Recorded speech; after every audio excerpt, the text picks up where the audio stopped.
evening, ladies. Thank you for tuning in tonight and joining me. I am a little behind, but that's okay. We're going to jump right into it. I hope you all are feeling amazing and great. We are here and step into your power, the movement. And I am LaKeisha Muhammad. And tonight, I just want to free flow with you guys. I do this thing on Fridays. It's called Release Friday. So I kind of rid of all the energy from the week. So on tonight, if you don't mind, I want to be a little transparent, share a few tips with you guys, a little information, and then we are going to get into the rest of our weekend. So again, I'm LaKeisha Muhammad.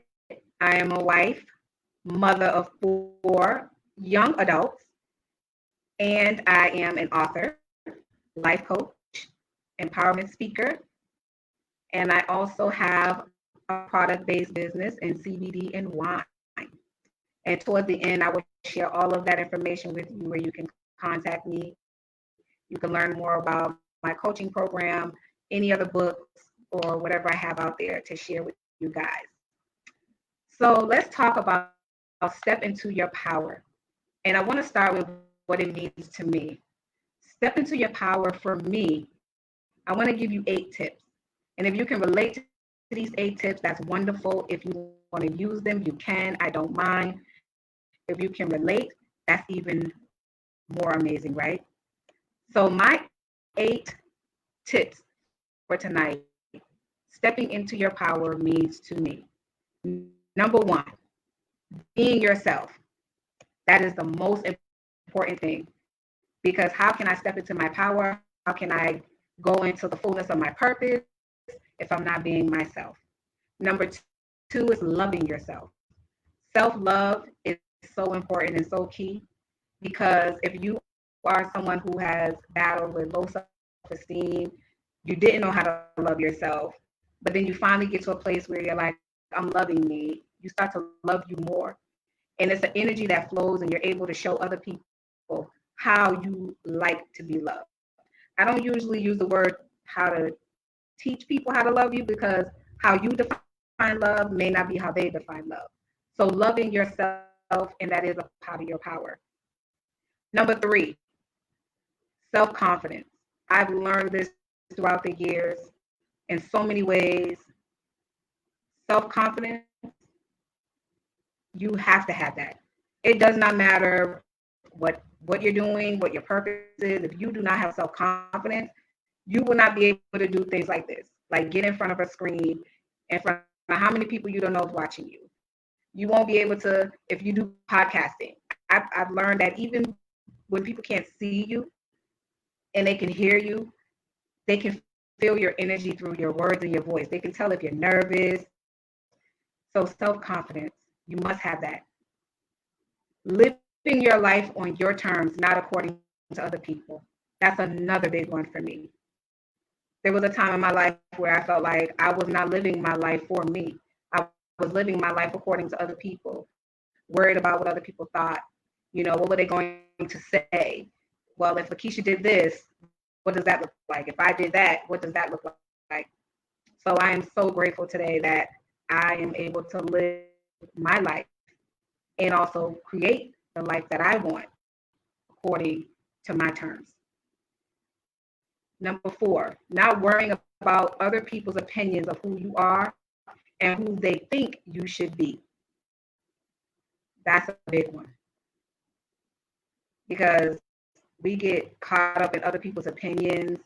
That can also stop you from living in the fullness of your purpose. That can also take away your power, because every time you take a step forward, in the back of your mind, you're going to always hear somebody else's opinions of what they don't like, how you talk, what you look like, what you're doing, are you sure? So you got to be able to eradicate all of that to be able to step into your power. The next one, speak your truth, love it, and live it. How many times have you heard people say, oh, speak your truth? Yeah, speak your truth is one thing, but how do you feel about your truth? Once you've released it, how do you feel about it? Do you love the truth? Are you comfortable with the truth? Can you now live in that truth?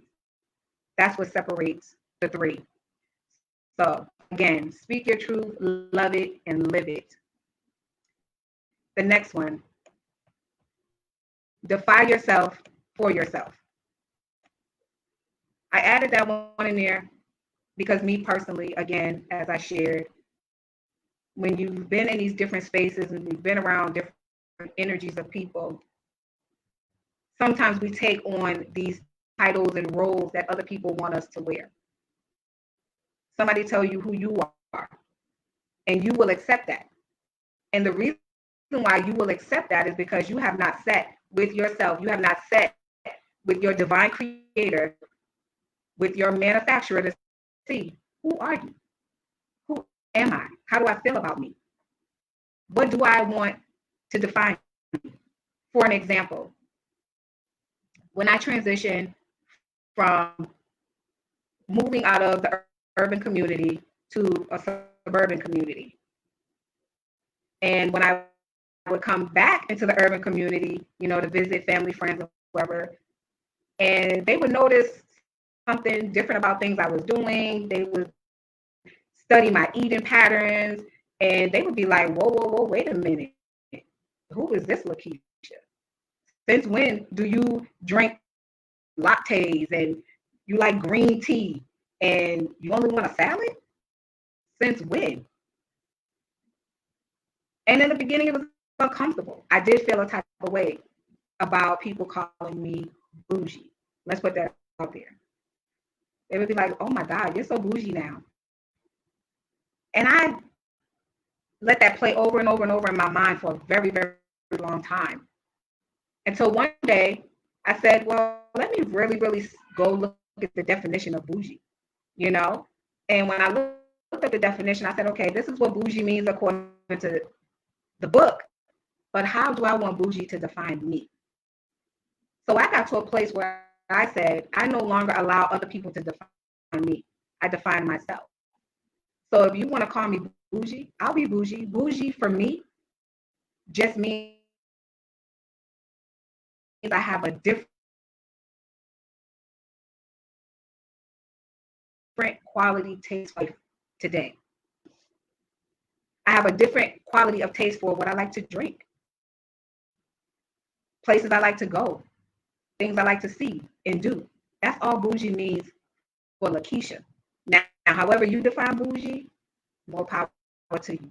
But as I step into my power more and more and more, I am going to define myself for myself. And if you want to go a little deeper on a spiritual level, whatever my divine creator says about me, that's all I go by. That's it. The next one I put up here, and it's probably my last one. Model a role that feels good to your soul or suits your soul. I got this saying from a young woman who teaches young girls. And she used to always say, I model a role that suits my soul. That was her saying right there. And I always wondered, what does that mean? So one day I asked her, I said, what do you mean by that? And she broke it down for me. And after she broke that thing down, I said, wow, that is powerful. I love that. And I took it on and I owned it for myself. And I started telling myself that every day. It's one of my affirmations now. I will model a role that feels good to my soul. I no longer will model a role that somebody else assigns to me. I will no longer live by titles that somebody else assigns to me. I look at titles very different than other people. And I feel like sometimes titles take away your power versus you stepping into your power. Because when you are in a certain title, there are certain levels and measures and standards people hold you to in your title. But when they hold you to those standards in your title, they forget that you're still human. They forget that you will still do human behavior. And it is by choice. There's a lot of people I know on different levels. So when they fall short or they make a mistake, I don't judge them You know why I don't judge them? Because I know that they are more than their title. And that is owning your power. That's stepping into your power. When you can find a place that feels good to you, come into agreement with what is good for you, not for someone else. So I hope you guys like those notes and, and those tips. If you want to use them, like I said, use them. I find those very powerful. These are part of my affirmations every single day. Literally, I'm an affirmation queen and I have a whole book of affirmations. And some of them I will share in the book as well, because there is a devotional section of the book, of the workbook, that we can add in affirmations, sayings, quotes, whatever is near and dear to us. So I will definitely have some of my own personal affirmation quotes in the workbook. And I'm going to jump to my why I joined the Step into Your Power movement. The reason why I joined this movement was because the first time I had a phone call with Tiasha Janae, and we talked for a very long time. For the first time we got on a call, we were on that call for a very long time. But as the energy was transferring, and in my mind, I'm like, wow, this woman is amazing. Like, she is very like a gentle soul. Like, I loved her energy. I loved the vibes that were going on in that conversation. And as she started to share her vision with me about this movement, because at first I'm sure it was like, okay, this is a project, it's a collaboration, but no, it's a movement. And the deeper she went, the more she unveiled to me, I was like, wow, it was like a kindred spirit type thing, because her vision is not far off from the things that I'm purposed to do, the things that I love to do. When you talk about empowering women, that right there, if there was nothing else in that conversation I could walk away with, it was the part when she talked about empowering other women. When I think about women's empowerment, I think about resources, help, support. What can I do to help another sister? What can I do to help another woman? I don't want to just empower you with words. No. What else can I do for that sister that may be in need? Because I don't know what her needs are. I don't know what she's dealing with. I don't know her circumstance. I don't know anything right now. But before I get to her, I want to know, how can I help her? So when you talk about women's empowerment, again, don't just do it with words, do it with action. Offer something to help another woman. If you have resources, offer her those. If you can't provide that resource, if you could say, hey, sis, I may not have it, but let me go find somebody else who can help you. And that ties into my coaching as well. That's why I was led to the position and the role of being an empowerment coach, to keep empowering, inspiring, and motivating others. But I love that you can offer something tangible to people and not just give them words. We're in a time right now where people, they're not too trusting of words, but they watch what you do. They listen more to your actions than they do your words. I promise you that. I'm like that too. I listen more to people's actions than I do their words. So that's one of the biggest parts of this whole movement, is that she wants to empower women with offering them something beyond words. And I love how she's brought together such a diverse of women who have these different backgrounds, maybe some relative or similar stories, but they all bring something tangible where they can help other women. They can support another sister. They can pour out their resources to somebody in need. And that is one of the most powerful things ever. And like they say, you're more powerful together as a team, collectively, than you are by yourself. And I believe in collaborating over competition. I don't need to compete with the next woman in this group. I don't need to compete with the next woman watching this video. I don't have to compete with you. But I can collaborate with you if it's the right collaboration for me and you. Then let's do that. I'd rather sit with my sister, sit with another woman and say, hey, you got a greatness, I got a greatness. How can we bring that together and birth about something more powerful that's going to move a nation? And for those of you who are spiritual sisters here, you know what I'm talking about when I say move a nation. And that is a beautiful thing when we can be like that, especially today in 2020, where there's so much division happening amongst us. I love when we can come together. So I am so grateful for being a part of this movement. Thank you so much, Tiasha, for inviting me in and letting me bring my purpose to the table and offer that up to someone else in need. And this is one of my affirmations, and I want to share it with you. I am a solution to someone's problem. I am a solution to someone's problem. And you have to believe that whatever you have, whatever God has given you, whatever you're working on, whatever you've written out, you got to know that there's somebody out there who needs that. And I'm so grateful to be a solution to somebody else's problem. So there's my why. And the other part of that is I love how she incorporated young girls because we don't have an intergenerational generation as big as we should. And I believe that, as parents, you may have said to your children, oh, do as I say, follow this. Or you tell your kids, oh, I was raised like this. Or my parents did this. Or my mother or my father did that. We always tell our children that. But we forget that our children are now on their journey. And not every single thing from our childhood was meant for us. But now what we have done is we've passed that on generationally to our children.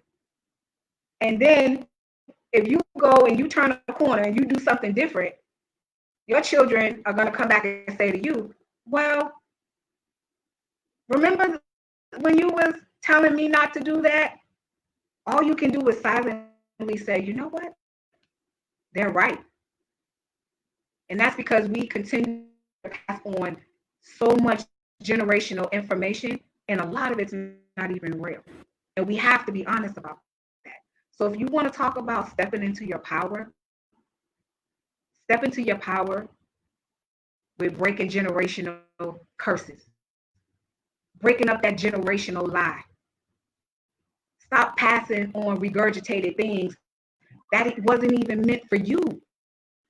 You took on things that you didn't even know what you was taking on. You took it on because your parents or your grandparents or somebody else just planted a seed. And you watered that seed and you passed that seed on to your children. So for me, I believe in being intergenerational. I want to listen to what the young girls have to say. I want to see what's in their mind. I want to know how they feel. I want to know what their dreams and ambitions and goals are. I want them to teach me something I may not know. And I used to be that type of parent, if I could be transparent with you guys tonight. I used to do that. I ignore everything my daughters were saying to me because I thought I knew it all. And I always used to tell them the same old stories. Well, when I was this age and when I was this and that, then my kids would come back and say to me, but Mom, that's your time. This is where we are today. And I had to really sit with that and I had to let God move me with that. Now I listen. And I love listening because I'm learning so much about where they are today, what they're dealing with today. And then I say, God, how can I continue to do this with my daughters? I'd rather just be a living example than always be a voice in their ears. Sometimes kids just watch what you do and they follow. That energy catches fire. So if you're a parent out there, and if you haven't found a way to be transparent about what I'm saying to you, just know stepping into your power, it falls on both sides. Children listen to you, you listen back to them. You feed them and let them feed you. And that's another reason why I love this collaboration. And I can't wait to hear from the young girls when she brings them on, because I'm going to be sitting right here with my pen and paper taking notes and listening to these young ladies. And if there's any way that we can give back to these young ladies and speak into their lives and empower them and encourage them on their journey, that's what we should be doing. That's what we need to be doing. And that's a part of being a leader. Not just leading to have people follow, but you lead leaders so they can lead. And we got to lead these young people so they could be the next leaders of their generation. Because those of us that are seasoned, we already know they're behind us. So we got to give that thing back to them. We got to give them that life, that energy, so they can lead a nation. And now I'm going to move into the ending part of my why and who I serve. And another part of my why is because I believe that there are so many different spaces out here. But when God connects you to the right person and it's the right frequency, it's the right season, you got to know that it's your time. It's your turn. And you can go beyond just your platform, no matter how big or small your platform is. It's okay to be on somebody else's platform and collaborate with them and work with them and bring your message over there as well. You never know who's in their circle that may need your message. You never know who may be in your circle that needs the other person's message. But if we just stop being so selfish and more selfless and stop thinking everybody wants to come and still kill and destroy what we have, and we just come together, we will realize that. So that is my why. And again, I'm so grateful. Thank you, Tiasha, for seeing the value in me and my wisdom and my story, which she's heard a little bit of my story in another time and space, but I'm going to share more of that here in this book collaboration as well.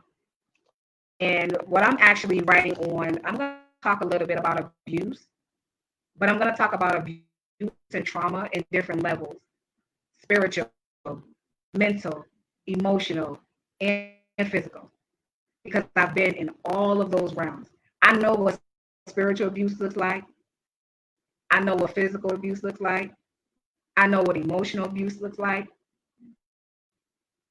And I definitely know what mental abuse looks like. And I know the fight to come back from all of that is a fight. But I'm so grateful today that I know more than I ever knew in my life that I don't fight those battles alone. I didn't survive that stuff alone. God was empowering me to know that you're going to come out of this. And when you come out of it, you go back. And that's how I knew my purpose was women. You know, the pain you feel is the pain you can heal. And when you have overcame so much as a woman, and when you come out of it and you see those same type of women come back to you, that's how you know those are the women that God has assigned to you. Those are the women that need your voice. Those are the women you go back and you give them life. You empower them. You be who you needed. And I'm like that in my coaching as well. I believe in being who I needed without the title.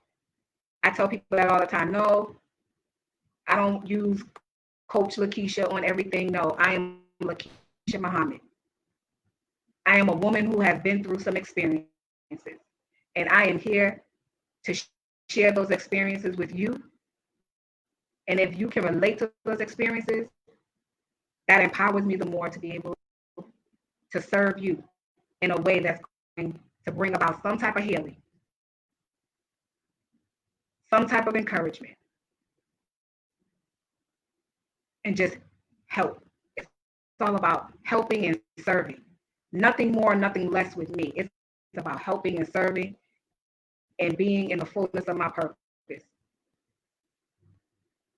I don't do any of these things for profits. I believe purpose over profits first. So as I continue to step and walk in my power, I'm walking in my purpose. And God makes everything else come together for me. So again, I am so grateful to be here with you ladies. And I love the energy. And these are the type of women that I serve. The broken.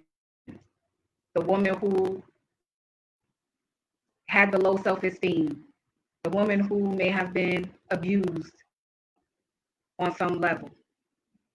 The woman who she's been through bad relationships. The woman who has a silent voice. She can't speak up for herself. She don't know who to trust. She don't know where to turn. I'm that woman. Those are the women that I serve because I know those dark days. I know what it looks like. And now that God has brought me out of that, and I'm still a work in progress. Don't get me wrong. I'm still a work in progress. I'll be the first one in line like this. Keep working on me, God, because you ain't finished with me yet. I still got some ways to go. But I'm not where I used to be, and that's the beautiful thing. Because there was a time when I couldn't do stuff like this. I couldn't sit here and empower another woman. I couldn't do it. Because my mindset wasn't there. My heart wasn't right. I had to go through my own cleansing and purging process. I had to weed that stuff out of me. I had to learn the power of forgiveness. I had to learn the power of love. I had to learn the power of my own truth. I had to get to a place of healing and acceptance. I had to get to a place of release and honesty. I had to be able to hash it out with myself. Never forget about hashing it out with someone else. You got to hash that out with yourself. It's you that becomes your biggest battle. Because we have these mirrors, we have these physical mirrors all around us. But when we get in our mirror, are you just getting in your mirror to fix your makeup, fix your hair? Or when you get in your mirror, first thing in the morning, when you wake up, you know when you ain't got no makeup, no eyelashes, you ain't got your hairpiece on, for some of us. But when you stand in that mirror, what kind of conversations do you have with yourself in your mirror?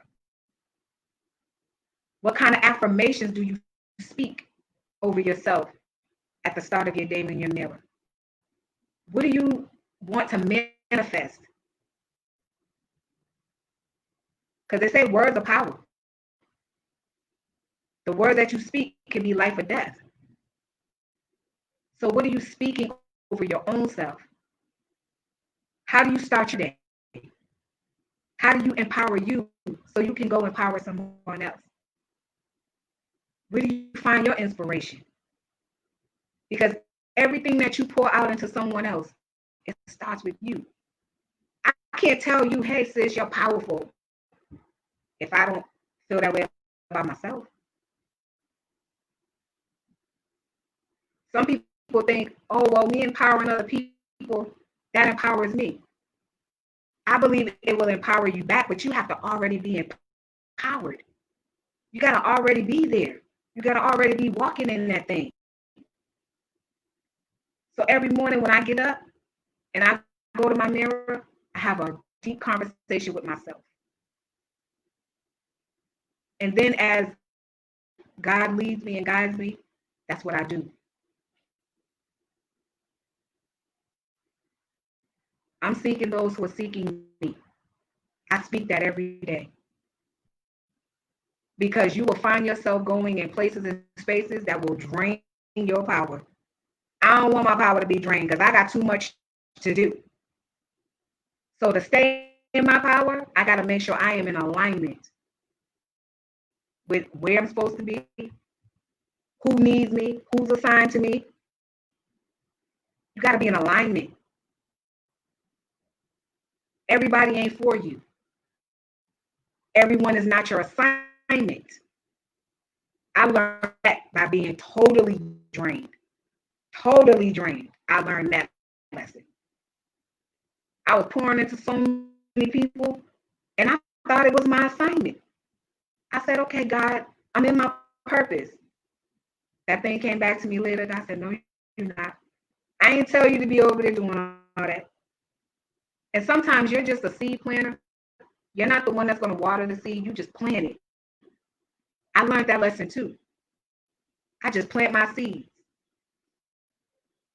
And somebody else will come along and water it. Just like in my life. I've had people plant seeds. Somebody else will come along and water it. And I started to learn that's just confirmation. But I'm not going to keep you long, guys. I'm going to wind it down with this. And I will share all my information in the chat. If you just sit with God, let God show you who you are. Not man, not woman. Let God show you who you are. And some of you are probably sitting over there holding on to your weeds like, wait a minute, she's throwing that God word around.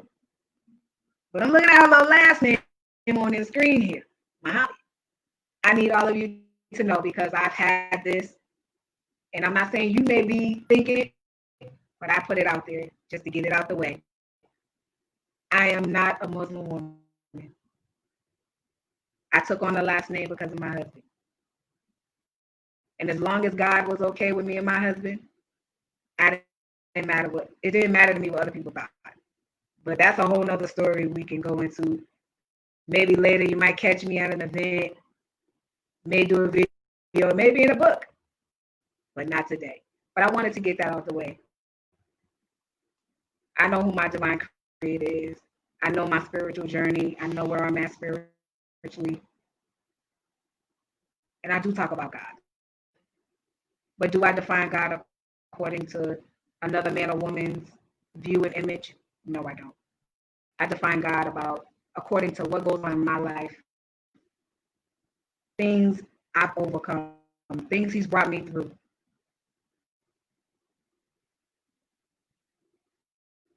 But I want to leave you with that. In order to step into your power, step into it 100%. Don't do it halfway. And when you get there, don't give it up. Don't get your power and then you give it to somebody else. Your power is for you to walk in and for you to empower others through that same energy. But I believe everything I've shared with you tonight all plays a part into stepping into your power. And now the best part. If you guys want to be a part of this movement, you can do it through sponsorship, authorship, or I believe there's a membership. Forgive me. You know, I don't like to be reading off of prompts and cards. I did have my talking points up though.